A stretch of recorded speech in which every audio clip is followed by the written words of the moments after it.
यो नमः हरिः ॐ प्राणादेरीशितारं परमसुखनिधिं सर्वदोषव्यपेतं सर्वान्तस्थं सुपूर्णं प्रकृतिपतिमजं सर्वबाह्यं सुनित्यं सर्वज्ञं सर्वशक्तिं सुरमुनिमनुजाद्यैः सदा सेव्यमानं विष्णुं वन्दे सदाहं सकलजगदनाद्यन्तमानन्ददं तं.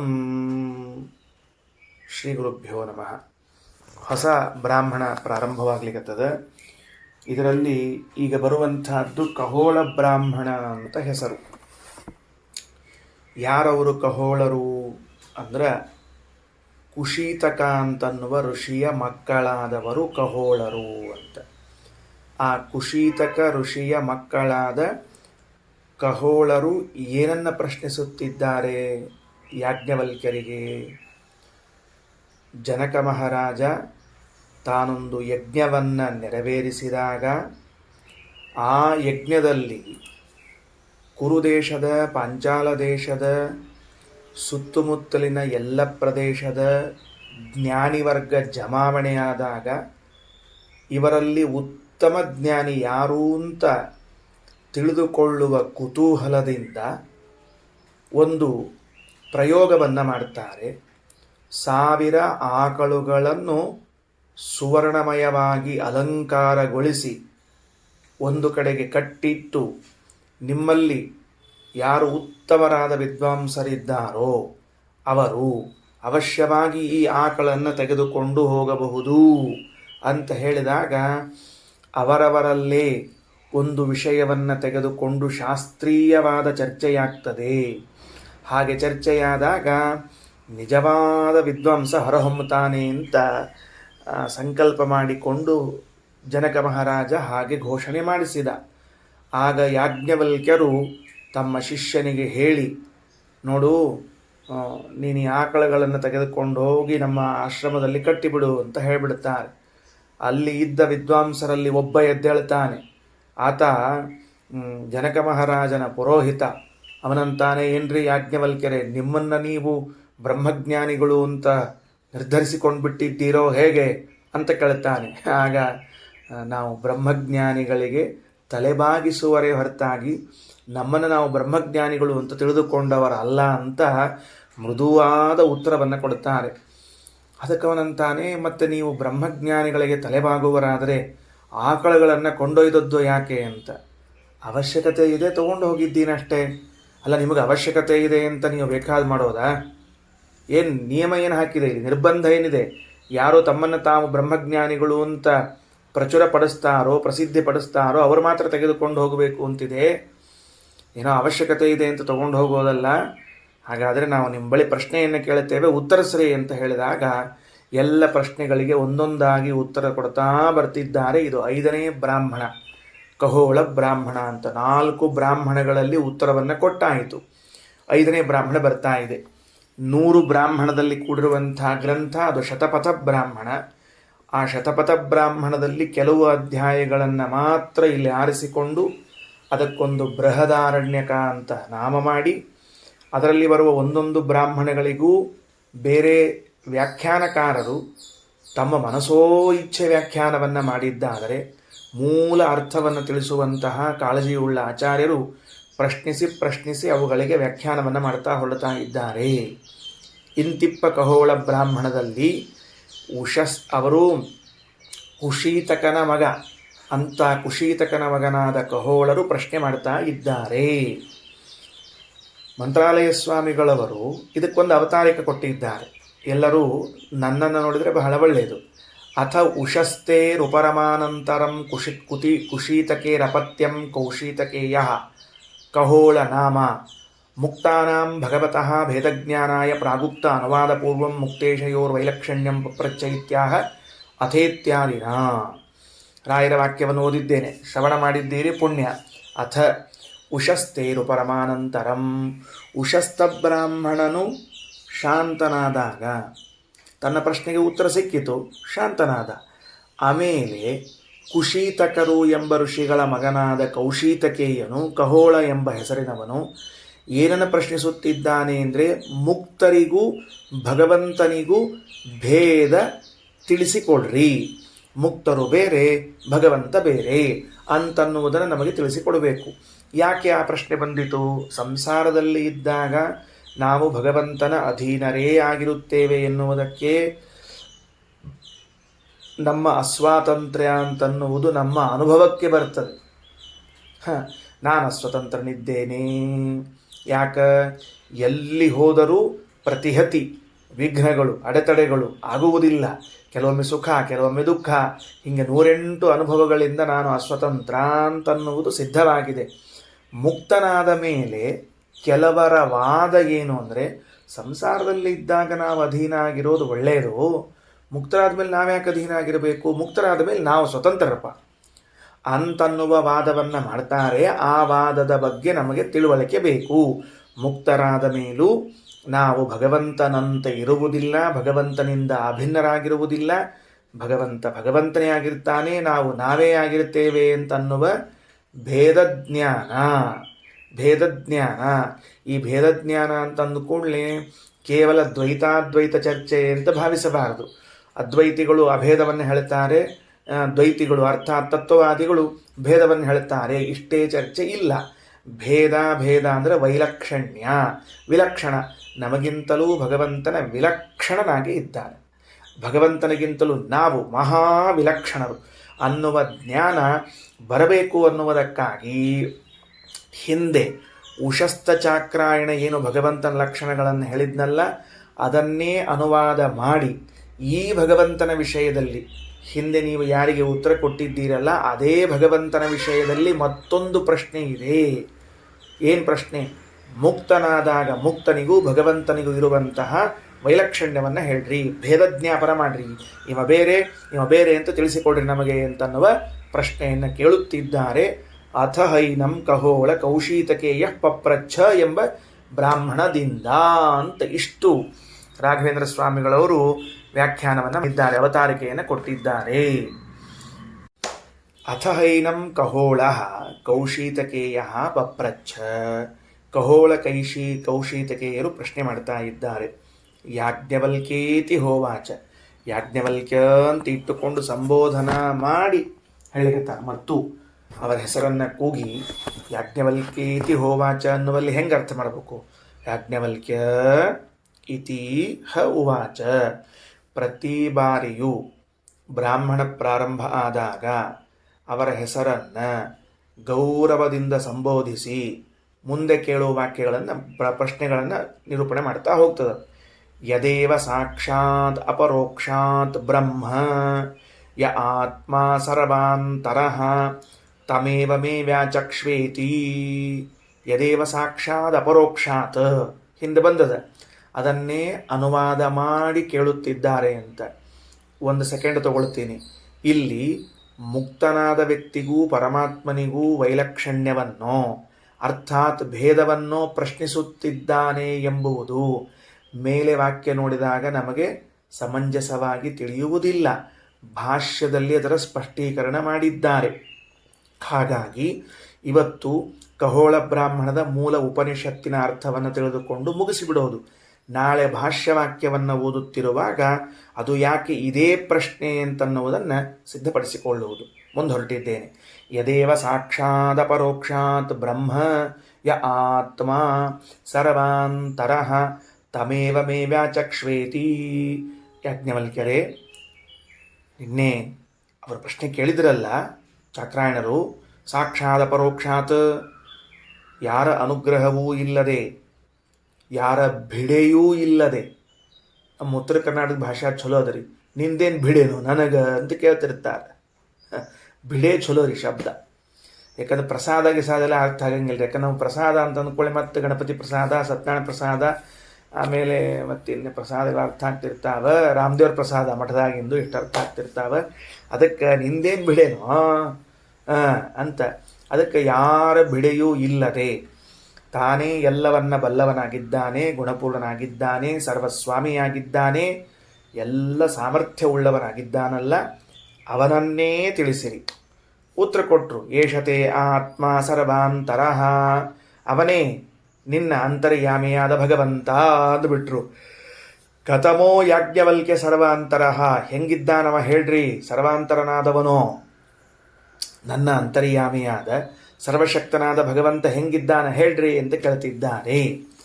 ಪ್ರಶ್ನೆ ಅಷ್ಟದ ಅಂತ ಅನಿಸ್ತದ ಮೇಲೆ ನೋಡಿದರೆ, ಅದಕ್ಕೆ ಪ್ರಶ್ನೆ ಹಂಗಿಲ್ಲ. ಪ್ರಶ್ನೆ ಹೆಂಗದ ಅದು? ಯಾಜ್ಞವಲ್ಕ್ಯರೇ, ಭಗವಂತನು ಮುಕ್ತರಾದ ಜೀವರ ಜೊತೆಗೆ ಹೇಗೆ ವ್ಯವಹರಿಸುತ್ತಾನೆ, ಮುಕ್ತರಾದ ಜೀವರು ಭಗವಂತನಿಂದ ಹೇಗೆ ವಿಲಕ್ಷಣರಾಗಿದ್ದಾರೆ ಅಂತನ್ನುವುದನ್ನು ನಮಗೆ ಹೇಳಬೇಕು. ಅಲ್ಲ, ಈ ಪ್ರಶ್ನೆಯಲ್ಲಿ ಎಲ್ಲೂ ಇಲ್ವಲ್ಲ, ಹಂಗೆ ಕಾಣಿಸಂಗಿಲ್ಲಲ್ಲ ಅಂತಂದರೆ ಆಚಾರ್ಯರು ಸೂಚನೆ ಮಾಡುತ್ತಾರೆ. ಹಿಂದಿನ ಪ್ರಶ್ನೆಗೂ ಈ ಪ್ರಶ್ನೆಗೂ 2 ಏವಕಾರಗಳು ಹೆಚ್ಚವ ಅಂತ ತಗೊಳ್ರಿ ಅಂತ. 2 ಏವಕಾರ ಹೆಚ್ಚವ. ಎಲ್ಲವ? ಯದೇವ ಸಾಕ್ಷಾದ ಪರೋಕ್ಷಾತ್ ಬ್ರಹ್ಮ ಯಾತ್ಮ ಸರ್ವಾಂತರಃ ತಮೇವ ಮೇ ವ್ಯಾಚಕ್ಷೇತಿ.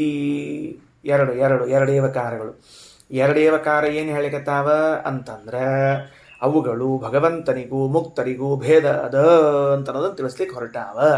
ಹೆಂಗ ಏನು ಭಾಷ್ಯದಲ್ಲಿ. ಸರಿ, ಮುಂದೆ ಅವ್ರು ಕೇಳಿದರು, ಯಾರು? ಕಹೋಳರು. ಯಾಜ್ಞವಲ್ಕ್ಯರೇ, ಮುಕ್ತರು ಭಗವಂತರು ಭಿನ್ನರು ಹೆಂಗೆ ಹೇಳ್ರಿ. ನಿನ್ನಂತರ್ಯಾಮಿಯಾದ ಭಗವಂತ ಅವನೇಪ ಮುಕ್ತರಿಂದ ಭಿನ್ನನಾದವನು.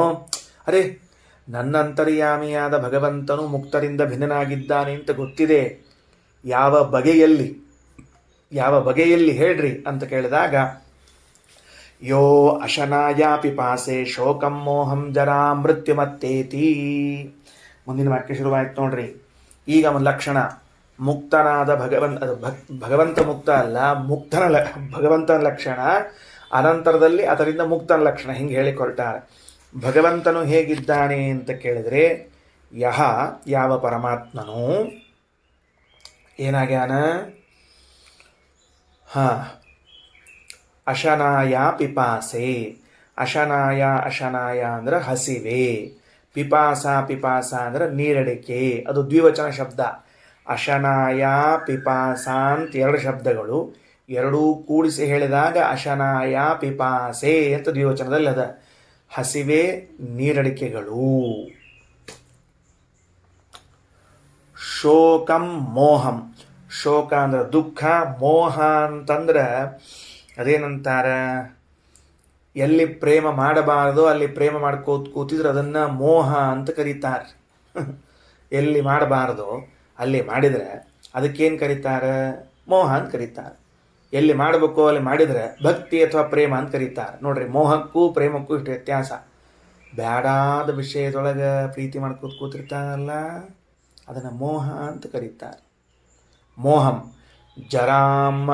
ಜರ ಅಂದರೆ ವೃದ್ಧಾಪ್ಯ, ಮೃತ್ಯುಂ ಮರಣವನ್ನು, ಅತ್ತೇತಿ ದಾಟಿ ನಿಂತಿದ್ದಾನೋ ಅವನೇ ಪರಮಾತ್ಮ. ಕ್ಲಾಸ್. ಭಗವಂತನ ಮತ್ತೊಂದು ಹೊಸ ಲಕ್ಷಣ ಬಂತೀಗ. ಹೆಂಗಿದ್ದಾನೆ ನಮ್ಮ ಸ್ವಾಮಿ? ಅವನು ನಮ್ಮ ಅಂತರ್ಯಾಮಿಯಾಗೇ ಇರಲಿ, ಹೊರಗಡೆಗೆ ವ್ಯಾಪ್ತನಾಗಿರಲಿ, ರಾಮಕೃಷ್ಣ ದೇವತಾರಗಳಲ್ಲಿರಲಿ, ಶ್ವೇತದ್ವೀಪ ಅನಂತಾಸನ ವೈಕುಂಠಗಳಲ್ಲಿರಲಿ, ಎಲ್ಲಿಯೇ ಇದ್ದರೂ ಈ ಲಕ್ಷಣ ಮಾತ್ರ ಸದಾ ಅವನಲ್ಲಿ ಇರ್ತದೆ. ಕೆಲವರು ನೋಡ್ರಿ, ಯಾವುದೇ ಊರಿಗೆ ಹೋದರೂ ತಮ್ಮತನವನ್ನು ಬಿಟ್ಕೊಡ್ತಿರಂಗಿಲ್ಲ. ಮಳೆ ಬರ್ತಿರ್ಲಿ, ಚಳಿ ಇರಲಿ, ಪ್ರಳಯ ಆಗ್ತದಂತ ಗೊತ್ತಾಗಲಿ, 3 ತಾಸು ಪೂಜೆ ಮಾಡೋ ಕ್ರಮ ಅಂತ ಕೆಲವರು ಇಟ್ಕೊಂಡ್ಬಿಟ್ಟಿರ್ತಾರೆ ಮನ್ಯಾಗ. ಹೊರ ಊರಿಗೆ ಹೋದರೂ 3 ತಾಸೇ ಮಾಡ್ತಾರೆ ಹೊರತಾಗಿ, ಅಲ್ಲಪ್ಪ ತಡ ಆಗ್ತದ ಅಲ್ಲಿ ಬಿದು. ನಮ್ಮತನ ಬಿಟ್ಕೊಡೋದು ಹೆಂಗ್ರಿ ಆಚಾರ್ಯ? ನೀವೇನೋ ಇಷ್ಟು ಹೇಳಿ ಸಾಕು ಗೊತ್ತಾಗ್ತದೆ ನಿಮಗೆ. ಅದಕ್ಕೆ ಅಷ್ಟು ಹೇಳಿ, ಅದಕ್ಕೆ ಭಗವಂತನ ಲಕ್ಷಣ ಏನು ಅಂದ್ರೆ, ಅವ ಮೋಕ್ಷದೊಳಗಿದ್ರೂ ಇಲ್ಲಿದ್ರೂ ಅಲ್ಲಿದ್ರೂ ಅಷ್ಟೇ, ಬೇರೆ ಏನಿಲ್ಲ. ಏನದು ಅಂದರೆ ಹಸಿವೆ ನೀರಡಿಕೆಗಳಿಂದ ಮುಕ್ತನಾಗಿದ್ದಾನೆ, ಅಂದರೆ ಅವನಿಗೆ ಅತಿಕ್ರಮಣ ದಾಟಿಬಿಟ್ಟಿದ್ದಾನೆ, ಶೋಕ ಮೋಹಗಳನ್ನು ದಾಟಿದ್ದಾನೆ, ಮುಪ್ಪು ಮೃತ್ಯುಗಳನ್ನು ದಾಟಿದ್ದಾನೆ. ಅದರ ಅರ್ಥ ಏನಪ್ಪ? ಭಗವಂತನು ಎಂದೆಂದೂ ಮರಣ ಹೊಂದುವುದಿಲ್ಲ. ಭಗವಂತನು ಎಂದೂ ಮರಣ ಹೊಂದುವುದಿಲ್ಲ. ಜೀವ ದೇಹಯೋಗ ವಿಯೋಗ ರೂಪವಾದ ಮರಣ ಜನ್ಮಗಳನ್ನಾದರೂ ಪಡಿತಾನೆ, ಆದರೆ ಭಗವಂತನಿಗೆ ಅದು ಕೂಡ ಇಲ್ಲ, ದಾಟಿದ್ದಾನೆ. ಅದಕ್ಕೆ ಭಗವಂತನಿಗೆ ಮರಣ ಇಲ್ಲ ಅಂತನ್ನುವುದು ಉಪನಿಷತ್ತಿನಲ್ಲಿ ಸಿದ್ಧವಾದ ಪ್ರಮೇಯ. ಇದು ಮುಕ್ತನಾದಾಗ ಜೀವರು ಮುಕ್ತರಾಗಿರ್ತಾರಲ್ಲ, ಅವನಿಗೂ ಭಗವಂತನಿಗೂ ಏನು ವೈಲಕ್ಷಣ್ಯ ಅಂತ ಕೇಳಿದ್ರೆ, ಮುಕ್ತರು ಮೃತರಾಗಿ ಮುಕ್ತರಾಗಿದ್ದಾರೆ, ಚರಮದೇಹದಿಂದ ಉತ್ಕ್ರಾಂತಿಯನ್ನು ಹೊಂದಿ ಮುಕ್ತರಾಗಿದ್ದಾರೆ. ಭಗವಂತ ಮೃತ್ಯು ಹೊಂದೇ ಇಲ್ಲ, ಅವನಿಗೆ ಮರಣವೇ ಇಲ್ಲ. ಅರ್ಜುನನಿಗೆ ಉಪದೇಶ ಮಾಡಬೇಕಾಗಿತ್ತು ಕೃಷ್ಣ. ಅಯ್ಯೋ ಹುಚ್ಚಪ್ಪ, ಇವರ ಸಾಯ್ತಾರ ಅಂತ ಯಾಕೆ ಬಡ್ಕೋತಿ ಯುದ್ಧದಲ್ಲಿ, ಇವ್ರು ಯಾರೂ ಸಾಯೋದಿಲ್ಲ ತಿಳ್ಕೊಂಬಿಡು. ಹೆಂಗೆ ಅಂದರೆ, ನಾ ಹೆಂಗೆ ಸಾಯಂಗಿಲ್ಲ ನೋಡು, ಹಂಗೆ ಇವ್ರು ಯಾರೂ ಸಾಯಂಗಿಲ್ಲ ಅಂತ ದೃಷ್ಟಾಂತ ಕೊಟ್ಬಿಟ್ಟ ಅಲ್ಲಿ.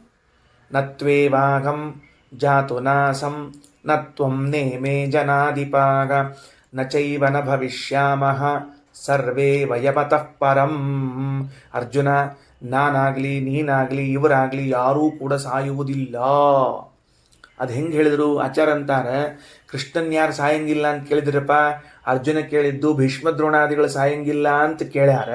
ಕೃಷ್ಣ ತಂದ್ಯಾಕೆ ಹೇಳ್ಕೋಬೇಕಾಯ್ತು, ನಾ ಸಾಯಂಗಿಲ್ಲ ಅಂತ ಯಾಕೆ ಹೇಳ್ಕೋಬೇಕಾಯ್ತು ಅಂದರೆ, ದೃಷ್ಟಾಂತತ್ವೇನ. ಏನು ದೃಷ್ಟಾಂತತ್ವೇನ?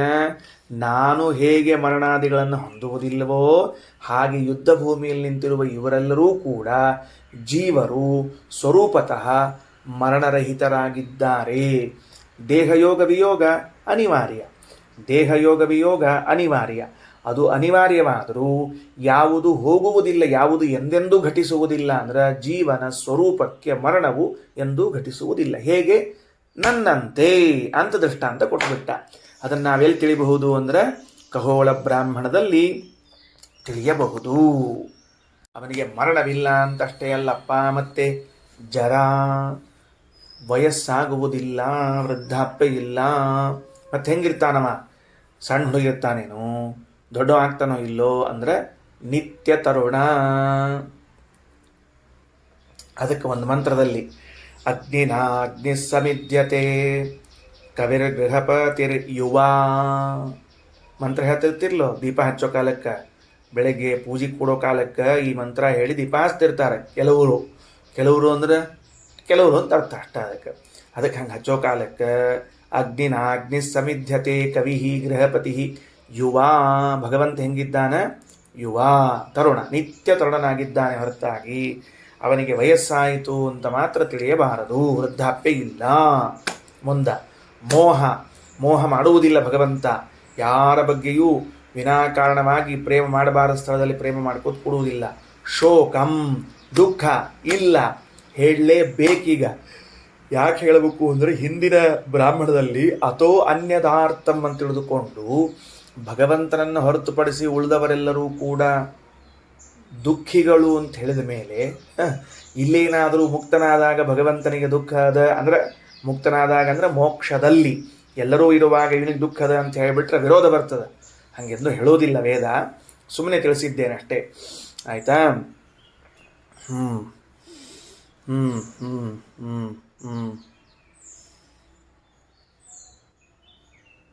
ಸರಿ.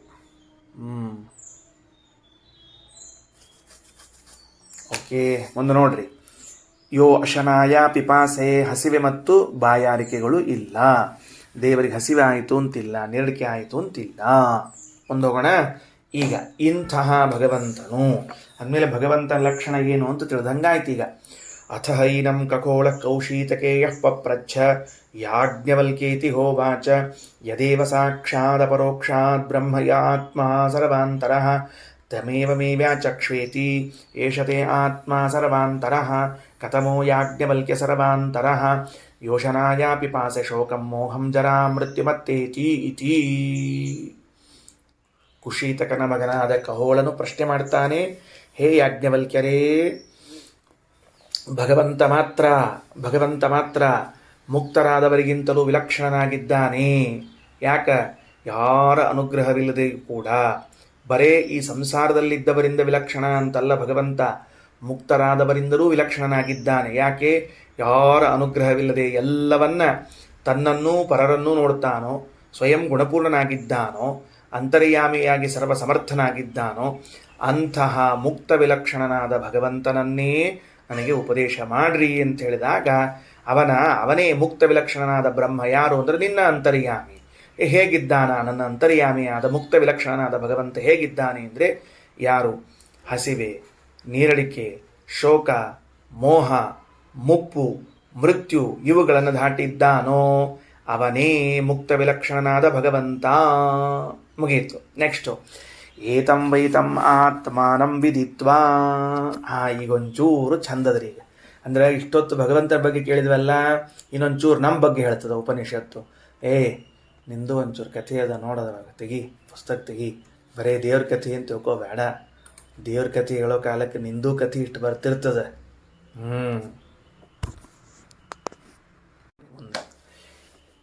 ಏತಂ ವೈತಂ ಆತ್ಮಾನಂ ವಿದಿತ್ವಾ. ಏತಂ ವೈತಂ ಆತ್ಮಾನಂ ವಿದಿತ್ವಾ. ಈ ಭಗವಂತನನ್ನು ಸಾಕ್ಷಾತ್ಕಾರ ಮಾಡಿಕೊಂಡು. ವಿದಿತ್ವ ಅನ್ನೋ ಶಬ್ದಕ್ಕೆ ತಿಳಿದು ಅಂತನ್ನೋ ಅರ್ಥ ಬೇಡ, ಸಾಕ್ಷಾತ್ಕಾರ ಮಾಡಿಕೊಂಡು ಅಂತ ಅನ್ನೋ ಅರ್ಥವನ್ನು ಬರೆದುಕೊಳ್ಳ್ರಿ. ರಘುತ್ತಮ ಸ್ವಾಮಿಗಳವರು, ರಾಘವೇಂದ್ರ ಸ್ವಾಮಿಗಳವರು ಅದೇ ಅರ್ಥವನ್ನು ತಿಳಿಸಿಕೊಟ್ಟಿದ್ದಾರೆ. ವಿದಿತ್ವ ಅಪರೋಕ್ಷವನ್ನು ಸಾಕ್ಷಾತ್ಕಾರ ಮಾಡಿಕೊಂಡು. ಏತಂ ವೈತಂ ಆತ್ಮಾನಂ ಇಂತಹ ಪರಮಾತ್ಮನನ್ನು ಸಾಕ್ಷಾತ್ಕಾರ ಮಾಡಿಕೊಂಡು ಅಂದರೆ ಅಪರೋಕ್ಷ ಜ್ಞಾನವನ್ನು ಮಾಡಿಕೊಂಡು ಏನಾಗ್ತದೆ? ಎಂಥವನನ್ನು ಸಾಕ್ಷಾತ್ಕಾರ ಮಾಡಿಕೊಂಡು. ಈಗ ಮೋಕ್ಷ ಆಗಬೇಕು ಅಂದರೆ ಅಪರೋಕ್ಷ ಜ್ಞಾನ ಬೇಕು ಅಂತನ್ನುವುದು ನಮಗೆ ನೂರಾರು ಬಾರಿ ಕೇಳಿದ್ದರಿಂದ ದೃಢ ಆಗಿಬಿಟ್ಟದ. ಎಷ್ಟು ದೃಢ ಆಗ್ಯದ ಅಂತಂದ್ರೆ, ಅಪರೋಕ್ಷ ಜ್ಞಾನವಿಲ್ಲದೆ ಮೋಕ್ಷವಿಲ್ಲ. ಆ ಅಪರೋಕ್ಷ ಜ್ಞಾನಕ್ಕೆ ವಿಷಯನಾದ ಭಗವಂತ ಹೆಂಗಿದ್ದಾನ ಅಂದ್ರೆ, ಮುಕ್ತರಿಂದಲೂ ವಿಲಕ್ಷಣನಾಗಿದ್ದಾನೆ, ಸ್ವತಂತ್ರನಾಗಿದ್ದಾನೆ, ಗುಣಪೂರ್ಣನಾಗಿದ್ದಾನೆ, ಸರ್ವಸ್ವಾಮಿಯಾಗಿದ್ದಾನೆ, ಸರ್ವಸಮರ್ಥನಾಗಿದ್ದಾನೆ, ಸರ್ವಾಂತರ್ಯಾಮಿಯಾಗಿದ್ದಾನೆ. ಹಸಿವೆ, ನೀರಡಿಕೆ, ವೃದ್ಧಾಪ್ಯ, ಮುಪ್ಪು, ಮರಣ, ಶೋಕ, ಮೋಹ ಇವುಗಳನ್ನು ಅತಿಕ್ರಮಿಸಿದ್ದಾನೆ. ಇಂತಹ ಭಗವಂತನನ್ನು ಸಾಕ್ಷಾತ್ಕಾರ ಮಾಡಿಕೊಂಡಾಗ ಅಪರೋಕ್ಷ ಜ್ಞಾನ ಅಂತ ಕರೆಸಿಕೊಳ್ಳುತ್ತದೆ. ನೆಕ್ಸ್ಟು ಏತಂ ವೈತಂ ಆತ್ಮಾನಂ ವಿದಿತ್ವಾ ಬ್ರಾಹ್ಮಣಾ ಬಂತು ನೋಡ್ರಿ ಶಬ್ದ. ಏನು ಬ್ರಾಹ್ಮಣಾ ಅಂತಂದ್ರೆ, ಹಂಗಾರ ಬ್ರಾಹ್ಮಣ ಅಂದರೆ ಇಲ್ಲಿ ಮುಕ್ತರು ಅಂತ ಅರ್ಥ ತಿಳ್ಕೊಳ್ಬೇಕೇ ಹೊರತಾಗಿ ಬ್ರಾಹ್ಮಣರು ಅಂತ ಅರ್ಥ ತಿಳ್ಕೊಳ್ಬಾರ್ದು. ವಿದಿತ್ವ ಬ್ರಾಹ್ಮಣಾ ಭವಂತಿ, ಮುಕ್ತರಾಗ್ತಾರ. ಈ ಭಗವಂತನನ್ನು ತಿಳಿದುಕೊಂಡ್ರೇನೆ ಬ್ರಾಹ್ಮಣಾ ಬ್ರಹ್ಮಪ್ರಾಪ್ತಿವಂತಹ ಮುಕ್ತಾ ಇತಿ ಯಾವತ್ ಭವಂತಿ ಇತಿ ಶೇಷ. ಅದಕ್ಕೆ ಖಂಡಾರ್ಥದಲ್ಲಿ ಇಬ್ಬರು ಖಂಡಾರ್ಥದಲ್ಲಿ, ರಘುತ್ತಮ ಸ್ವಾಮಿಗಳವರು, ರಾಘವೇಂದ್ರ ಸ್ವಾಮಿಗಳವರು ಖಂಡಾರ್ಥಲೇ ಅಂತ ತಿಳಿಸ್ತಾರೆ. ಬ್ರಾಹ್ಮಣಾ ಅನ್ನೋ ಶಬ್ದಕ್ಕೆ ಬ್ರಹ್ಮನನ್ನು ಹೊಂದಿದವರು, ಮುಕ್ತರು ಅಂತ ಅಭಿಪ್ರಾಯ. ಭವಂತಿ ಅಂತ ಒಂದು ಕ್ರಿಯಾಪದ ಇಟ್ಟುಕೊಂಡು ಮುಕ್ತರು ಆಗುತ್ತಾರೆ ಅಂತ ತಿಳ್ಕೊಳ್ರಿ. ಅಂದ್ರೆ ಈ ಭಗವಂತನ ಅಪರೋಕ್ಷದಿಂದ ಮುಕ್ತರಾಗುತ್ತಾರೆ. ಸರಿ, ಆದರೆ ಮುಕ್ತರಾಗುವಾಗ ಕೆಲವು ತ್ಯಾಗವನ್ನು ಮಾಡ್ತಾರಂಥವ್ರು. ಏನು ತ್ಯಾಗ ಮಾಡ್ತಾರೆ ಅಂತಂದರೆ, ಮುಕ್ತರಾದ ಮೇಲೆ ಕೆಲವು ತ್ಯಾಗ ಮಾಡಬೇಕು.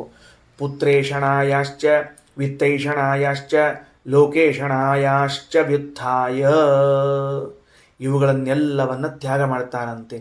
ಏನು ತ್ಯಾಗ ಮಾಡ್ತಾರವರು ಅಂತಂದ್ರೆ, ಪುತ್ರೇಷಣ ಮಕ್ಕಳ ಮೇಲಿನ ಪ್ರೇಮ, ಮಕ್ಕಳ ಮೇಲಿನ ಮೋಹವನ್ನು ತ್ಯಾಗ ಮಾಡ್ತಾರೆ. ಆ ತ್ಯಾಗ ಇದೆಯಲ್ಲ, ಪುತ್ರೇಷಣ ಇದೆಯಲ್ಲ, ಅದೇ ಇನ್ನೊಂದಕ್ಕೆ ಕಾರಣವೆನಿಸ್ತದೆ. ಯಾವುದು? ವಿತ್ತೈಷಣ, ಹಣದ ಮೇಲಿನ ಇಚ್ಛೆಗೆ ಕಾರಣವೆನಿಸ್ತದೆ. ಮಕ್ಕಳಾಯಿತು ಅಂತಾದರೆ ಅವರನ್ನು ಬೆಳೆಸಬೇಕು, ಅವರನ್ನು ಪೋಷಿಸಬೇಕು ಅನ್ನುವುದಕ್ಕಾಗಿ ಹಣದ ಆಸೆ ಪ್ರಾರಂಭ ಆಗ್ತದೆ. ಮಕ್ಕಳ ಆಸೆ, ಹಣದ ಆಸೆ, ಲೋಕೇಶಣ ಅಂತನ್ನೋ ಶಬ್ದಕ್ಕೆ ಸ್ವರ್ಗಾದಿ ಲೋಕಗಳ ಬಗ್ಗೆ ಇಚ್ಛಾ. ಬರೀ ಸ್ವರ್ಗ ಅಲ್ಲ, ಸ್ವರ್ಗ ಬದಲಾದ ಲೋಕಗಳ ಇಚ್ಛಾ ಉಂಟಾಗುತ್ತದೆ. ಇವುಗಳನ್ನೇನು ಕರೆದಾರ? ಇಷಣ ಅಂತ ಕರೀತಾರೆ. ಪುತ್ರೇಷಣ, ವಿತ್ತೇಷಣ, ಲೋಕೇಶಣ ಅಂತ ಮೂರು. ಈ ಮೂರು ಇಷಣಗಳನ್ನು ವ್ಯುತ್ಥಾಯ ಬಿಟ್ಟು ಭಗವಂತನನ್ನು ಹೊಂದುತ್ತಾರೆ. ಅಂದರೆ ಭಗವಂತನ ಅಪರೋಕ್ಷ ಜ್ಞಾನ ಆಗುವವರೆಗೂ ಕೂಡ ನಮಗೆ ಲೌಕಿಕವಾದದ್ದು ಇನ್ನೂ ಹೋಗಿರುವುದಿಲ್ಲ. ಎಲ್ಲ ಆಸೆಗಳು ಹಾಗೆ ಇರ್ತಾವೆ. ಭಗವಂತನ ಅಪರೋಕ್ಷ ಜ್ಞಾನ ಆದ ಮೇಲೆ ಆಸೆಗಳೆಲ್ಲ ಕಡಿಮೆ ಆಗ್ತಾ ಹೋಗ್ತಾವೆ. ಆಗ ಭಗವಂತನೇ ಬೇಕು ಅನ್ನಿಸ್ಲಿಕ್ಕೆ ಪ್ರಾರಂಭ ಮಾಡುತ್ತಾನೆ. ಯಾಕಂದ್ರೆ ಇಚ್ಛಾ ಎಂಬುದು ಹುಟ್ಟೋದು ವಸ್ತುವಿನ ಸೌಂದರ್ಯದ ಅಧೀನವಾಗಿ ಹುಡುತದ ಹೊರತಾಗಿ ಶ್ರವಣದಿಂದಲೋ ಅಥವಾ ಬಲಾತ್ಕಾರದಿಂದಲೋ ಹುಟ್ಟುವುದಲ್ಲ. ಇಚ್ಛಾ ಹೆಂಗೆ ಮಾಡ್ತೀವಿ? ಆ ವಸ್ತುವಿನ ಸೌಂದರ್ಯವನ್ನು ಕಂಡಾಗ ಇಚ್ಛಾ ಬರ್ತದೆ.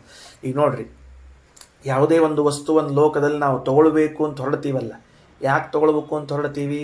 ಸುಮ್ಮನೆ ಕಸಗಳಂತಂದು ಇಡ್ತೀವಿ ಮನ್ಯಾಗ, ಇಡುವುದಿಲ್ಲ. ಯಾಕೆ? ಅದರ ಸೌಂದರ್ಯ ಏನಿರುವುದಿಲ್ಲ.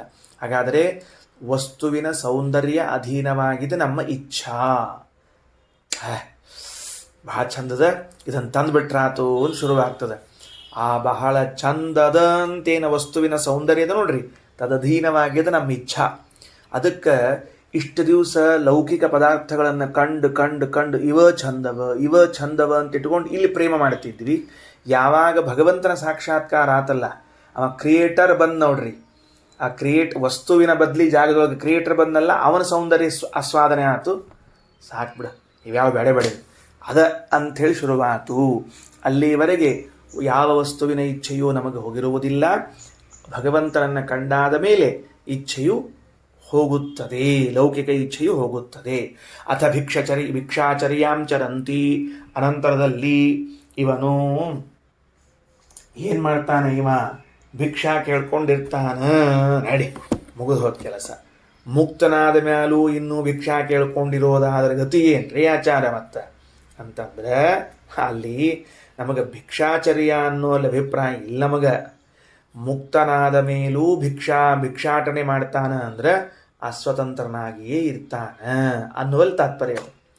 ಭಿಕ್ಷಾಟನ ಮಾಡೋದು ಯಾರು? ಇನ್ನೊಬ್ಬರ ಮನೆ ಮುಂದೆ ಜಿ ಹುಜೂರ್ ಅಂತ ಕೇಳ್ಕೊಂಡು ಅಡ್ಡಾಡೋರು ಯಾರು? ಮತ್ತೆ ಅಸ್ವತಂತ್ರರಾದವರು. ಧನಿಕರ ಮನೆಯ ಮುಂದೆ ಭಿಕ್ಷುಕರು ನಿಂತಿರ್ತಾರೆ. ಯಾಕೆ? ನಾವು ಬಡವರು, ನಮಗೇನಿಲ್ಲ, ನೀವು ಕೊಡ್ರಿ ಅಂತ ತಿಳ್ಕೊಂಡು ಹೇಳ್ತಿರ್ತಾರೆ. ಹಂಗೆ ಭಗವಂತನ ಮುಂದೆ, ಭಗವಂತ ನಾವು ನಿನ್ನ ಮನೆ ಮುಂದೆ ಭಿಕ್ಷುಕರಿದ್ದೀವಿ, ನಮ್ಗೆ ಸ್ವಲ್ಪ ಭಿಕ್ಷಾ ಹಾಕು ಅಂತ ಕೇಳ್ಕೊಂಡು ನಿಂತ್ಕೊಂಡಿರ್ತಾರೆ. ಯಾರ್ಯಾರಪ್ಪ? ಬ್ರಹ್ಮದೇವರಿಂದ ಪ್ರಾರಂಭಗೊಂಡು, ವಾಯುದೇವರಿಂದ ಪ್ರಾರಂಭಗೊಂಡು, ಬರೇ ಏನೋ ನಿಮ್ಮಂಥವ್ರು ಅಕಸ್ಮಾತ್ ಎಲ್ಲೋ ತಪ್ಸ್ಕೊಂಡು ಮೋಕ್ಷಕ್ಕೆ ಹೋಗಿರ್ತೀವಿ, ಆ ನುಸುಳ್ಕೊಂಡು ಒಳಗೆ ಹೋಗಿ ಮೋಕ್ಷದಾಗ ಕುತ್ಕೊಂಡಾಗ ಅಲ್ಲೇ ನಮಗೆ ಸಿಗಂಗಿಲ್ಲ, ಅದಕ್ಕೆ ದೇವ್ರ ಮನೆ ಮುಂದೆ ನಿಂತು ಬಾಗ್ಲ ಮಾಡೋದು, ಚೂರು ನಮಗೂ ಏನರ ಹಾಕ್ತೇನಪ್ಪ ಅಂತ ಕೇಳೋದಲ್ಲ. ಚತುರ್ಮುಖ ಬ್ರಹ್ಮದೇವರು ಏನು ಮಾಡ್ತಾರ ಅಂತಂದ್ರೆ ಭಿಕ್ಷೆಯನ್ನು ಕೇಳ್ತಾರ, ಬಿಡುವುದಿಲ್ಲ, ಹೋಗ್ತಾರೆ. ಸರಿನಾ? ಇದ್ರ ಬಗ್ಗೆ ಆಚಾರ್ಯ ಹೇಳ್ತಾರೆ. ಭಿಕ್ಷಾಟನ ಅಂದರೆ ಏನು ಅಂತ ಭಾಷೆಯಲ್ಲಿ ಬರ್ತದೆ, ಅದನ್ನ ಹೇಳೋಣಂತ ಮುಂದೆ.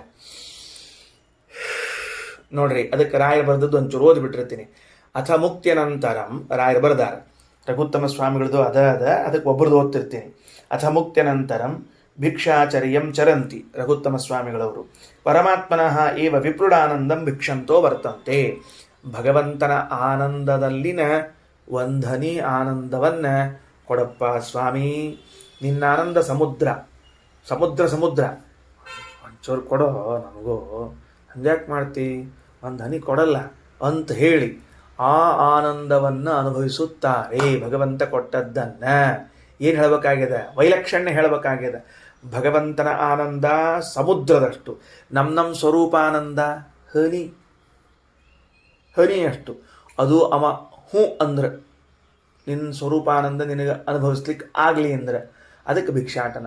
ಸ್ವಾಮಿ ನಮ್ಮ ಸ್ವರೂಪಾನಂದಕ್ಕೆ ಅವಕಾಶ ಮಾಡಿ, ತಗೋ ಅಂತ ದೇವರ ಅಂದ. ಮಹಾಪ್ರಸಾದ ಅಂತ ಹೇಳಿ ತೊಗೊಂಡ್ಬಂದಿರ್ತಾರಲ್ಲ, ಅಷ್ಟರ್ಥ ಅಂತ ಮತ್ತು ರಘುತ್ತಮ ಸ್ವಾಮಿಗಳವರು, ರಾಘವೇಂದ್ರ ಸ್ವಾಮಿಗಳು ತಿಳಿಸ್ತಾ ಇದ್ದಾರೆ.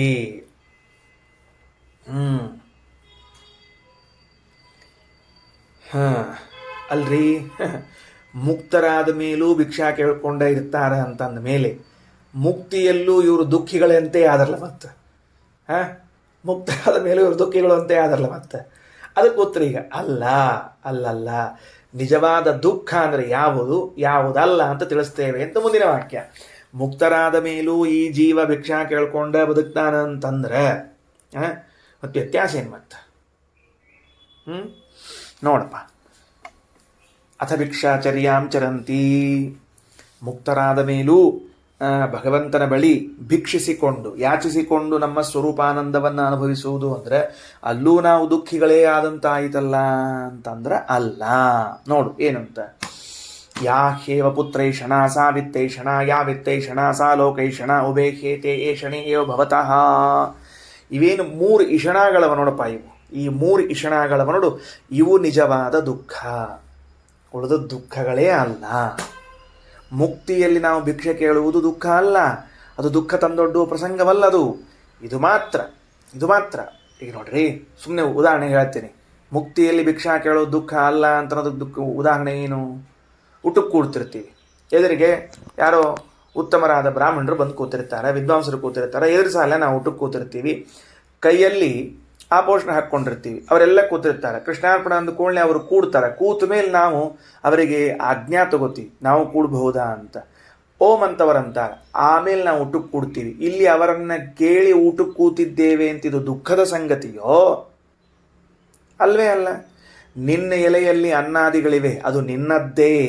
ಅಲ್ಲಿ ಇನ್ಯಾರು ಊಟ ಮಾಡ್ಲಿಕ್ಕೆ ಸಾಧ್ಯ ಇಲ್ಲ. ಯಾಕ? ನೀ ಪರಿಶೇಚನ ಮಾಡಿ ಚಿತ್ರಾವತಿ ಇಟ್ಟಾಗ್ಯದ, ಕೈಯಲ್ಲಿ ಆಪೋಷಣ ಹಾಕ್ಕೊಂಡಾಗ್ಯದ, ಎಬ್ಬಸ್ಲಿಕ್ಕೂ ಬರೋದಿಲ್ಲ. ಅಂದಮೇಲೆ ಎಲೆಯಲ್ಲಿ ಬರುವ ಪದಾರ್ಥಗಳೆಲ್ಲವೂ ನಿನ್ನದ್ದೇ. ಆದರೂ ನೀನು ಊಟ ಮಾಡುವಕ್ಕಿಂತ ಮೊದಲು ಉಪಸ್ಥಿತರಿದ್ದ ಜ್ಞಾನಿಗಳ, ವಿದ್ವಾಂಸರ, ಹಿರಿಯರ ಅನುಮತಿಯನ್ನು ಪಡೆದು ಊಟ ಮಾಡುವುದು ಹೇಗೆ ಸೌಜನ್ಯ ವಿನಯ ಅಂತ ಕರೆಸಿಕೊಳ್ಳುತ್ತದೋ, ಲೋಕದಲ್ಲಿ ಆ ವ್ಯಕ್ತಿಯನ್ನ ಗೌರವಾನ್ವಿತರಾಗಿ ನೋಡ್ತಾರೋ, ತದ್ವತ್ ಮುಕ್ತರಾದ ಮೇಲೆ ಭಗವಂತನ ಬಳಿ ಕೇಳಿಕೊಂಡು ಓಂ ಅಂತ ಹೇಳಪ್ಪ ಭಗವಂತ, ನಾವು ನಮ್ಮ ಸ್ವರೂಪಾನಂದವನ್ನು ಅನುಭವಿಸುತ್ತೇವೆ ಅಂತನ್ನುವುದು ದುಃಖದಾಯಕ ಅಲ್ಲ. ಮತ್ತೆ ಲೋಕದಲ್ಲಿ ಪುತ್ರೇಷಣ ವಿತ್ತೇಷಣ ಲೋಕೇಶಣ ಅಂತದಲ್ಲ, ಅದು ನಿಜವಾದ ದುಃಖ.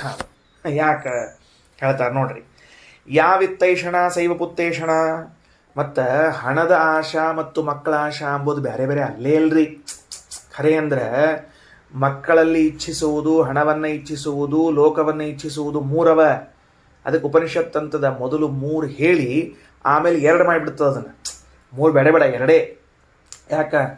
ಹಣದ ಇಚ್ಛೆ, ಸಂತಾನ ಇಚ್ಛೆ ಅಂಬುದು ಪ್ರತ್ಯೇಕ ಅಲ್ಲೇ ಅಲ್ಲ. ಸಂತಾನಕ್ಕೋಸ್ಕರವೇ ಹಣದ ಇಚ್ಛೆ. ಅದು ಎದಕ್ಕೆ ಇಚ್ಛಾ ಮಾಡ್ತೀವಿ ನಾವು ಹಣವನ್ನು? ಅದಕ್ಕಂತಾರ ಯಾ ವಿತ್ತೈಷಣ ಸೈವ ಪುತ್ರೇಷಣ. ರಘುತ್ತಮ ಸ್ವಾಮಿಗಳವರು ವಿತ್ತಸ್ಯ ಪ್ರಾಯ ಪುತ್ರಾರ್ಥತ್ವಾತ್. ಹಣ ಎಂಬುದು ಪ್ರಾಯಶಃ ಮಕ್ಕಳಿಗೋಸ್ಕರವೇ ಇರುತ್ತದೆ. ವಿತ್ತೇಷಣಾಯ ಪುತ್ರೇಷಣಾಯ ಅಂತರ್ಭವತಿ. ಅದಕ್ಕೆ ಹಣದ ಇಚ್ಛಾ ಮಕ್ಕಳ ಇಚ್ಛೆಯಲ್ಲಿ ಅಂತರ್ಭಾವ ಆಗಿಬಿಡ್ತದೆ, ಒಳಗೆ ಸೇರ್ಕೊಂಡ್ಬಿಡ್ತದೆ. ಯಾ ಪುತ್ರೈಷಣ ಯಾಚ ವಿತ್ತೈಷಣ ಸಾ ಲೋಕೈಷಣ. ಆ ಹಣದ ಇಚ್ಛೆ, ಆ ಮಕ್ಕಳ ಇಚ್ಛೆ ಅಂತ ಅನ್ನುವುದೇ ಯಾಕ ಲೋಕೇಶನದೊಳಗೆ ಸೇರ್ಕೊಂಡ್ಬಿಡ್ತದೆ. ಅದು ಹೆಂಗ್ರಿ ಆಚಾರ? ಈಗ ದುಡ್ಡು ಮಕ್ಕಳಿಗೋಸ್ಕರ ಅಂತ ಹೇಳಿದ್ವಿ, ದುಡ್ಡು ಮಕ್ಕಳನ್ನು ಒಂದು ಕಡೆ ಸೇರಿಸ್ಬಿಟ್ವಿ, ಒಂದು ಭಾಗ ಕರೆಕ್ಟು. ಈ ಸ್ವರ್ಗಾದಿ ಲೋಕಗಳನ್ನು ಅದರೊಳಗೆ ಯಾಕೆ ಸೇರಿಸ್ತೀರಿ ನೀವು ಅಂತ ಕೇಳಿದರೆ, ಪುತ್ರ ವಿತ್ತಯೋ ಸ್ವರ್ಗಾದಿ ಲೋಕ ಸಾಧನತ್ವಾತ್. ನಾವು ಮಕ್ಕಳನ್ನ ಪಡ್ಕೋಬೇಕು ಅಂತ ಇಚ್ಛಾರ ಯಾಕೆ ಮಾಡ್ತೀವಿ? ಸತ್ತ ಮೇಲೆ ನಮ್ಮ ಹೆಸರಲ್ಲಿ ಇಷ್ಟು ಕಾಣಿಸ್ತಾವವು, ಅದಕ್ಕೆ ನಾವು ಸ್ವರ್ಗದಾಗಿರಬಹುದು ಅಂತ ತಾನೇ ಇರೋದು. ಮತ್ತು ಹಣ ಗಿಣ ಇದ್ರೆ ಏನು ಮಾಡ್ತೀವಿ? ಹಣ ಮೊದಲಾದವುಗಳನ್ನು ತೊಗೊಂಡು ಯಜ್ಞಾದಿಗಳನ್ನು ಮಾಡ್ತೀವಿ ಇಲ್ಲೋ? ಹಣ ದಾನ ಕೊಡಲಿಕ್ಕೆ, ಯಜ್ಞ ಮಾಡಲಿಕ್ಕೆ. ಎದಕ್ಕೆ? ಎಲ್ಲ ಉದ್ದೇಶ ನಮಗೆ ಸ್ವರ್ಗ ಆಗಲಿ ಅಂತ ಉದ್ದೇಶದ, ಸದ್ಗತಿ ಸಿಗಲಿ ಅಂತ. ಕೆಲವರು ಜಾಣರಿರ್ತಾರೆ, ಸ್ವರ್ಗ ಅಂತ ಶಬ್ದ ಆಡಿಬಿಟ್ರೆ ಎಲ್ಲರೂ ನಮ್ಮ ಬಗ್ಗೆ ತಪ್ಪು ತಿಳ್ಕೊತಾರೆ ಅಂತ ತಿಳ್ಕೊಂಡು ಏನೋ ಸದ್ಗತಿ ಆಗಲಿ ಮಾಡ್ತೀವಿ ರೀ ಆಚಾರ ಅಂತಿರ್ತಾರೆ. ಆ ಸದ್ಗತಿ ಅನ್ನೋದಕ್ಕೂ ಇಷ್ಟೇ ಅರ್ಥ ಇರ್ತದಲ್ಲಿ. ಅದಕ್ಕೆ ಸದ್ಗತಿಗಾಗಿ ಅಂತ ಅನ್ನುವುದಲ್ವ. ಅಂದಮೇಲೆ ಈ 3 ಇಚ್ಛೆಗಳು ಒಂದಕ್ಕೊಂದು ತಳಕು ಹಾಕಿಕೊಂಡಿವೆ. ನೋಡ್ರಿ ವಾಕ್ಯ ನೋಡ್ರಿ ಏನಂತಾರೆ, ಯಾ ಹ್ಯೇವ ಪುತ್ರೈಷಣ ಸಾ ವಿತ್ತೈಷಣ ಯಾ ವಿತ್ತೈಷಣ ಸಾ ಲೋಕೈಷಣ ಉಭೇ ಹೇತೆ ಏಷಣೆ ಏವ ಭವತಃ. ಅಂದಮೇಲೆ ಇವೆರಡೇ ಇಷಣಗಳಿರುವಂತಹದ್ದಾಗಿದೆ, ಇವೆರಡೇ ಇಷಣಗಳಾಗಿವೆ.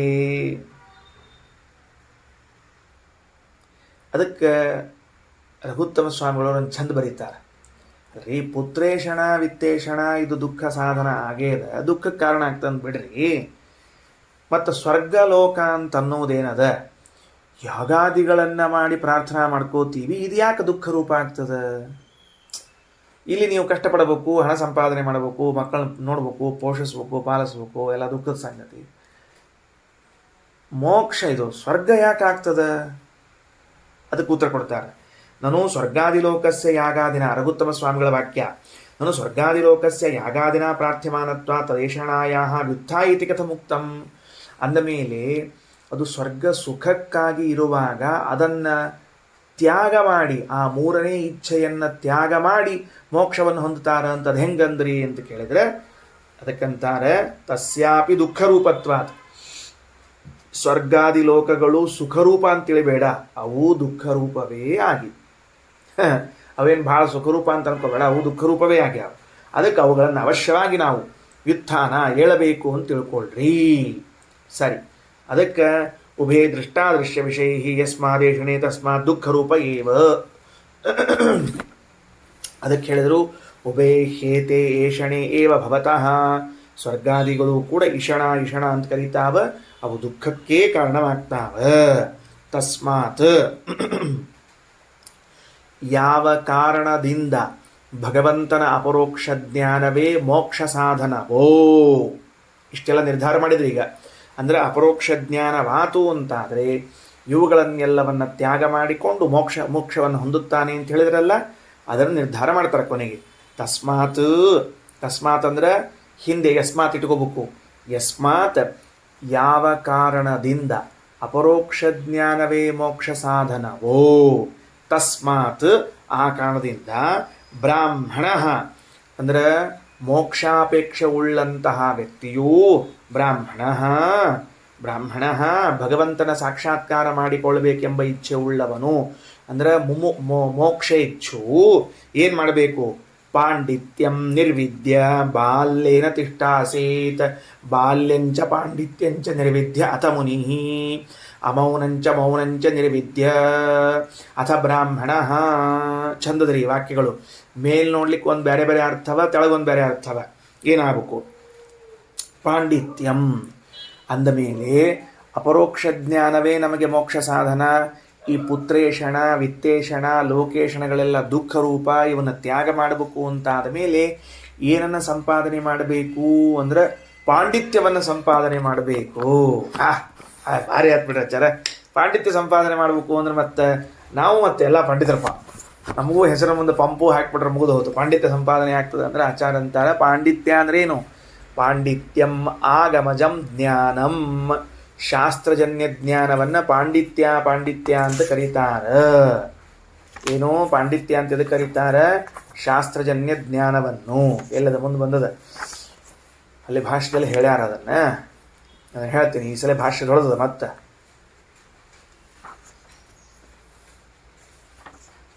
ಸರಿ. ಪಾಂಡಿತ್ಯಂ ಆಗಮಜ ಜ್ಞಾನಂ. ಮುಂದೆ ಪಾಂಡಿತ್ಯಂ ನಿರ್ವಿದ್ಯ. ಹೌದು, ಶಾಸ್ತ್ರಜನ್ಯ ಜ್ಞಾನವನ್ನು ಪಡೆದುಕೊಂಡು. ಪಾಂಡಿತ್ಯ ಶಬ್ದಕ್ಕೆ ಅರ್ಥ ಏನಾಯ್ತು? ಶಾಸ್ತ್ರದಿಂದ ಹುಟ್ಟುವ ಜ್ಞಾನ. ಪಾಂಡಿತ್ಯವನ್ನು ಸಂಪಾದನೆ ಮಾಡಿ ಪಂಡಿತರಾದರು ಅಂದ್ರೆ ಅರ್ಥ ಏನು? ಇವರು ಪಂಡಿತರಾದರು, ಇವರಲ್ಲಿ ಪಾಂಡಿತ್ಯವಿದೆ ಅಂದ್ರೆ ಶಾಸ್ತ್ರವನ್ನು ಓದಿ ಅದರಿಂದ ಹುಟ್ಟಿದ ಜ್ಞಾನ ಉಳ್ಳವರಾದರು, ಇಷ್ಟೇ ಅರ್ಥ. ಅದಕ್ಕೆ ಉಪನಿಷತ್ ಅಂತದ, ನೀ ಪಂಡಿತ ಆದ್ರೆ ಉಪಯೋಗ ಇಲ್ತಮ್ಮ. ಮತ್ತೇನಾಗಬೇಕು? ಬಾಲ್ಯೇನ ತಿಷ್ಟಾಸೇತ್. ಪಾಂಡಿತ್ಯ ಹೊಂದಿದ ಮೇಲೆ ಬಾಲಕನಾಗಬೇಕಂತ. ಇದೊಂದು ಡೇಂಜರ್. ಪಂಡಿತರಾದ್ಮೇಲೆ ಬಾಲಕರಾಗಬೇಕು ಅಂದ್ರೆ ಇವ್ರು ಉಲ್ಟಾರಿ. ಬಾಲಕರಿದ್ದಾಗ ಪಂಡಿತರಾಗ್ಬಿಟ್ಟಿರ್ತಾರೆ ಕೆಲವರಂತರು. ಅದಕ್ಕೆ ಭಾಳ ಕಟ್ಟದ್ರಪ್ಪ ಲೋಕದಾಗ. ಪಂಡಿತರಾದ್ಮೇಲೆ ಬಾಲಕರಂತ ಆಗಬೇಕು ಅಂತ ಶಾಸ್ತ್ರ ಹೇಳ್ತದೆ. ಇವರು ಬಾಲಕರಾಗಿದ್ದಾಗೆ ಪಂಡಿತರಾಗ್ಬಿಟ್ಟಿರ್ತಾರೆ. ಅಂತ ತಿಳ್ಕೊಂಡು ಹೇಳಿ, ಹಂಗೆಲ್ಲ ಬೇಡಪ್ಪ ತಮ್ಮ, ಹಂಗಲ್ಲ. ಬಾಲಕನಾಗು ಅಂದ್ರೆ ಅರ್ಥ ಏನು? ಅದಕ್ಕೆ ರಘುತ್ತಮ ಸ್ವಾಮಿಗಳವರು ಬಾಲ್ಯೇನ ತಿಷ್ಟಾಸೇತ್ ಅಂದ್ರೆ ಬಲಸಹಿತನಾಗಿರ್ಬೇಕು. ಯಾವ ಬಲ? ಯುಕ್ತಿ ಬಲ. ಇಲ್ಲಿ ಬಾಲ್ಯೇನ ತಿಷ್ಟಾಸೇತ್ ಅಂದ್ರೆ ಬಲಸಹಿತನಾಗಿರಬೇಕು. ಇದರ ಅರ್ಥವನ್ನು ಸ್ವಲ್ಪ ತಿಳ್ಕೊಳ್ರಿ. ಬಲದಿಂದ ಸಹಿತನಾಗಿರಬೇಕು ಅಂದ್ರೆ ಏನು? ಈಗ ನಾನು ಶಾಸ್ತ್ರ ಓದಿದ ಮೇಲೆ ಮತ್ತೇನು ಬಲ ಉಳ್ಳವನಾಗಬೇಕು? ಯಾವ ಬಲ ಉಳ್ಳವನಾಗಬೇಕು ಅಂದ್ರೆ ಯುಕ್ತಿ ಬಲ ಸಹಿತ ಜ್ಞಾನೇನ ತಿಷ್ಟಾಸೇತ್. ಶಾಸ್ತ್ರ ಓದಿದ ಮೇಲೆ ನಿನ್ನಲ್ಲಿ ಮೂಡಬೇಕಾದದ್ದು ಮೊದಲನೇದ್ದು ಯುಕ್ತಿ ಎಂಬ ಬಲ. ಹೇಗೆ ಅನ್ನವನ್ನು ಉಂಡಾಗ ದೇಹದಲ್ಲೊಂದು ಬಲ ಬರುತ್ತೋ, ಹಾಲನ್ನು ಕುಡಿದಾಗ ದೇಹದಲ್ಲೊಂದು ಬಲ ಸಂಗ್ರಹವಾಗುತ್ತೋ, ಶಕ್ತಿ ಸಂಚಯವಾಗುತ್ತೋ, ಅದರಂತೆ ಶಾಸ್ತ್ರವನ್ನು ಓದಿದ ಮೇಲೆ ನಿನ್ನಲ್ಲೊಂದು ಬಲ ಬರಬೇಕು. ಏನು ಅಂದರೆ ಯುಕ್ತಿ. ಯುಕ್ತಿ ಏನು ಯುಕ್ತಿ? ಅದು ಏನಪ್ಪ ಯುಕ್ತಿ? ಏನು ಬಾಲ್ಯ ಅಂದರೆ ಏನು, ಪಾಂಡಿತ್ಯ ಏನದು ಅಂತ ತಿಳ್ಕೊಂಡು ಕೇಳಿದ್ರೆ, ಶಾಸ್ತ್ರದಲ್ಲಿ ಎಷ್ಟೋ ವಾಕ್ಯಗಳನ್ನು ನೋಡಿದಾಗ ಪೂರ್ವಾಪರ ವಾಕ್ಯಗಳು ವಿರುದ್ಧ ಅಂತ ಅನಿಸ್ತಿರ್ತದೆ. ಪೂರ್ವಾಪರ ವಾಕ್ಯಗಳು ವಿರುದ್ಧ ಅಂತ ಅನಿಸ್ತಿರ್ತದೆ. ಆ ವಾಕ್ಯಗಳನ್ನೆಲ್ಲ ಸಂಯೋಜನ ಮಾಡಿ ನೀನು ಮಾಡಿಕೊಂಡಿರುವಂತಹ ಜ್ಞಾನವನ್ನು ದೃಢ ಮಾಡಿಕೊಳ್ಬೇಕು. ಇದೇ ಯುಕ್ತಿಯ ಕೆಲಸ. ಹಾಗೆ ಒಂದು ಉದಾಹರಣೆ ಹೇಳೋಣ. ಹೇಗೆ ಅಂತಂದರೆ, ಒಂದು ಕಡೆಗೆ ಸತ್ಯಂ ಜ್ಞಾನಮನಂತಂ ಬ್ರಹ್ಮ ವಿಜ್ಞಾನಮಾನಂದಂ ಬ್ರಹ್ಮ, ಒಂದು ಕಡೆಗೆ ವೇದ ಭಗವಂತನು ಆನಂದ ಗುಣವುಳ್ಳವನು, ವಿಜ್ಞಾನವೆಂಬ ಗುಣವುಳ್ಳವನು ಅಂತ ಗುಣವುಳ್ಳವನು ಅಂತ ಪರಿಚಯ ಮಾಡಿಸ್ಲಿಕ್ಕತ್ತದೆ. ಇನ್ನೊಂದು ಕಡೆಗೆ ಸಾಕ್ಷಿ ಚೇತ ಕೇವಲೋ ನಿರ್ಗುಣಶ್ಚ ಅಂತ ಗುಣರಹಿತ ಅಂತ ಹೇಳ್ತಾ ಇದೆ. ಬಂತು ನೋಡ್ರಿ, ಆಗಮ ಜ್ಞಾನ ಅದ. ಶಾಸ್ತ್ರ ಓದ್ಯಾನಿವ, ಶಾಸ್ತ್ರ ಓದಿದ ಮೇಲೆ ಒಂದು ಕಡೆಗೆ ಭಗವಂತನು ಗುಣವುಳ್ಳವನು ಅಂತ, ಇನ್ನೊಂದು ಕಡೆಗೆ ನಿರ್ಗುಣಿ ಅಂತ. ಈಗ ನಿನ್ನ ಬಲ ಏನದ ತೋರಿಸಿ. ಏನದ? ಯುಕ್ತಿ ಬಲ. ಏನು ಯುಕ್ತಿ ಬಲ ಅಂದ್ರೆ, ಈ ಎರಡೂ ವಾಕ್ಯಗಳಿಗೆ ವಿರೋಧ ಬಾರದೇ ಇದ್ದಂತೆ ಹೊಂದಿಸ್ಬೇಕು. ಈ ಎರಡೂ ವಾಕ್ಯಗಳಿಗೆ ಏನಾಗಬೇಕು? ವಿರೋಧ ಬಾರದೇ ಇದ್ದಂತೆ ಹೊಂದಿಸ್ಬೇಕು. ಅದಕ್ಕೆ ಏನು, ಈಗ ಒಂದು ಸಣ್ಣದು ಸೇತುವೆ ಇತ್ತು ಅಂತ ಇಟ್ಕೊಳ್ರಿ. ಏನೋ ಒಂದು ಸಣ್ಣ ಸೇತುವೆ, ಕಿರಿದಾದ ಸೇತುವೆ, ಒಂದು ಚಿಕ್ಕ ಸೇತುವೆ.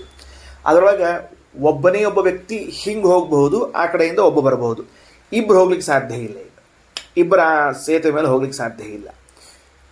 ಅಕಸ್ಮಾತ್ ವಿಚಾರ ಮಾಡ್ರಿ, ಎರಡು ಚಲೋ ಆಕಳ, ಫಸ್ಟ್ ಕ್ಲಾಸ್ ಆಕಳ, ಒಬ್ಬ ಗೋಪಾಲನ ಮನೆಯಲ್ಲಿದ್ದ ಎರಡು ಆಕಳುಗಳು ಒಂದ ಹೊಡೆತಕ್ಕೆ ಆ ಕಡೆಯಿಂದ ಒಂದು ಆಕಳ, ಈ ಕಡೆಯಿಂದ ಒಂದು ಆಕಳ ಆ ಸಣ್ಣ ಸೇತುವೆ ಮೇಲೆ ಎರಡು ಬಂದುಬಿಟ್ಟು ಎದುರಿಗೆ ಅಂದರೆ, ಎರಡೂ ತಿವಿದಾಟಕ್ಕೆ ಪ್ರಾರಂಭ ಮಾಡಿದ್ವು ಅಂದರೆ, ಈಗ ನೀವು ಏನು ಮಾಡೋರು ಹೇಳಿ ನೋಡಂತ. ಎರಡೂ ಆಕಳ ಬೇಕು ನಮಗೆ, ಯಾಕಂದ್ರೆ ಎರಡು ಆಕಳ ನಮಗೂ ಅವ, ಬಿಡ್ಲಿಕ್ಕೆ ಬರೋದಿಲ್ಲ. ಅವು ಭಾರಿ ಚಲೋ ಅವ, ಆದರೆ ಅವೆರಡು ಹೊಡೆದಾಡ್ಲಿಕ್ಕೆ ನಿಂತುಬಿಟ್ಟಾವ. ಈಗ ಅವ ಗೋಪಾಲ ಏನು ಮಾಡಬೇಕು? ಎರಡು ಆಕಳದೊಳಗೆ ಕೊಡ್ಲಿ ತಗೊಂಡು ಒಂದು ಆಕಳ ಹೊಡೆದು ಸರಿ ಅಂಥೇಳಿ ದುಡ್ಬಿಟ್ಟು ಒಂದು ಆಕಳ ಕರ್ಕೊಂಬರೋದು. ಏನು ಮಾಡಬೇಕು ಅಂದರೆ, ಬುದ್ಧಿವಂತನಾದವನು ಆಕಳಗಳ ನಡುವಿರುವಂಥ ಜಗಳವನ್ನು ತಪ್ಪಿಸ್ಬೇಕು ಅಂತ ಆದರೆ ಕೈಯಲ್ಲಿ ಒಂದು ಹಿಡಿ ಹುಲ್ಲು ಹಿಡ್ಕೊಂಡ ಅಂತಂದ್ರೆ, ಕೈಯಾಗ ಒಂದು ಹಿಡಿ ಹುಲ್ಲು ಹಿಡ್ಕೊಂಡ. ಆ ಒಂದು ಹಿಡಿ ಹುಲ್ಲು ಹಿಡ್ಕೊಂಡ ಅಂತ ಆದ ಕೂಡಲೇ ಆ ಒಂದು ಆಕಳ, ಅವೆರಡರಲ್ಲಿ ಒಂದು ಆಕಳಕ್ಕೆ ತಿನ್ನೋ ಆಶಾ ಇದ್ದೇ ಇರ್ತದೆ, ನಿಶ್ಚಿತವಾಗಿ ತಿನ್ನೋ ಆಶಾ ಇರ್ತದೆ.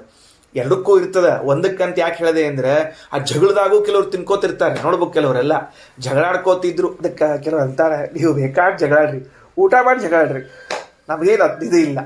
ಅದಕ್ಕೆ ಹುಲ್ಲು ತೋರಿಸಿದ ಕೂಡಲೇ ಜಗಳದಿಂದ ನಿವೃತ್ತಿ ಆಗ್ತಾವ. ಹೆಂಗೋ ಹಂಗ ಎರಡು ವಾಕ್ಯಗಳಿಗೆ ಪರಸ್ಪರ ವಿರೋಧ ಬಂದಾಗ ಒಂದು ವಾಕ್ಯಕ್ಕೆ ಅನ್ಯಾರ್ಥ ಮಾಡಿ ವಿರೋಧ ಪರಿಹಾರ ಮಾಡಬೇಕು. ತೋರಿಸೋದು ಅಂದರೆ ಅನ್ಯಾರ್ಥ ಮಾಡೋದು. ಆಗ ವಿಜ್ಞಾನಮಾನಂದಂ ಬ್ರಹ್ಮ ಅನ್ನೋ ವಾಕ್ಯ ಭಗವಂತನಲ್ಲಿ ಗುಣ ಅದ ಎಂಬ ವಾಕ್ಯವನ್ನು ಗಟ್ಟಿ ಹಿಡ್ಕೊಂಡು, ನಿರ್ಗುಣ ಅನ್ನೋ ವಾಕ್ಯಕ್ಕೆ ಸತ್ವಗುಣ ರಜೋಗುಣ ತಮೋಗುಣ ರಹಿತ ಅನ್ನೋ ಯುಕ್ತಿಯನ್ನು ಮಾಡಿದರೆ ಆಗ ಎರಡೂ ವೇದವಾಕ್ಯಗಳು ಬಚಾವಾಗ್ತಾವೆ, ಎರಡೂ ಆಕಳು ಉಳಿತಾವೆ. ಇಲ್ಲಾಂದ್ರೆ ಒಂದು ಆಕಳ ಕೊಂದು ಒಂದು ಆಕಳ ಹಿಡ್ಕೊಂಡಂಗೆ ಆಗ್ತದೆ ಅಂಥೇಳಿ ವಾದರಾಜ ಸ್ವಾಮಿಗಳು ಯುಕ್ತಿ ಮಲ್ಲಿಕ ಆದಾಗ ತಿಳಿಸ್ತಾರೆ. ಇವನ್ನೆಲ್ಲ ಇರಲಿ ಮುಂದೆ. ಅದಕ್ಕೆ ಪಾಂಡಿತ್ಯಂ ಆಗಮಜ್ಞಾನಂ, ಆಮೇಲೆ ನಿರ್ವಿದ್ಯ ಲಬ್ಧ್ವ. ನಿರ್ವಿದ್ಯ ಅನ್ನೋ ಶಬ್ದಕ್ಕೆ ಹೊಂದಿ ಅಂತ ಅರ್ಥನ. ಮತ್ತು ತಸ್ಮಾತ್ ಬ್ರಾಹ್ಮಣ ಪಾಂಡಿತ್ಯಂ ನಿರ್ವಿದ್ಯ, ಬ್ರಾಹ್ಮಣನು ಪಾಂಡಿತ್ಯವನ್ನು ಹೊಂದಿ ಬಾಲ್ಯೇನ ತಿಷ್ಟಾಸೇತ್, ಯುಕ್ತಿ ಬಲಸಹಿತನಾಗಿರಬೇಕು. ಯುಕ್ತಿಜ ಜ್ಞಾನ ಆಪಾದಯತಿ ಯಾವತ್. ಸರಿ, ಏವಂ ಮುಂದೆ ಬಾಲ್ಯಂಚ ಪಾಂಡಿತ್ಯಂಚ ನಿರ್ವಿದ್ಯ ಅಥ ಮುನಿ. ಹಿಂಗ ಶಾಸ್ತ್ರಜನ್ಯ ಜ್ಞಾನ ಯುಕ್ತಿಜನ್ಯ ಜ್ಞಾನವನ್ನು ಹೊಂದಿದ ಮೇಲೆ ಏನಾಗಬೇಕು? ಮುಂದೆ ಮುನಿ ಧ್ಯಾನಿಯಾಗಬೇಕು, ಧ್ಯಾನಕ್ಕೆ ಕೊಡಬೇಕು. ಈಗ ಧ್ಯಾನ ಮಾಡುವ ಅಧಿಕಾರ ಆಗಮಜನ್ಯವಾದ ಜ್ಞಾನ ಪಡೆದುಕೊಂಡು ಯುಕ್ತಿಜನ್ಯವಾದ ಜ್ಞಾನವನ್ನು ಪಡೆದುಕೊಂಡ ಮೇಲೆ ಅವನಿಗೆ ಎದಕ್ಕೆ ಅಧಿಕಾರ? ಧ್ಯಾನಕ್ಕೆ ಅಧಿಕಾರ. ಶ್ರೀಕೃಷ್ಣಾರ್ಪಣಮಸ್ತು.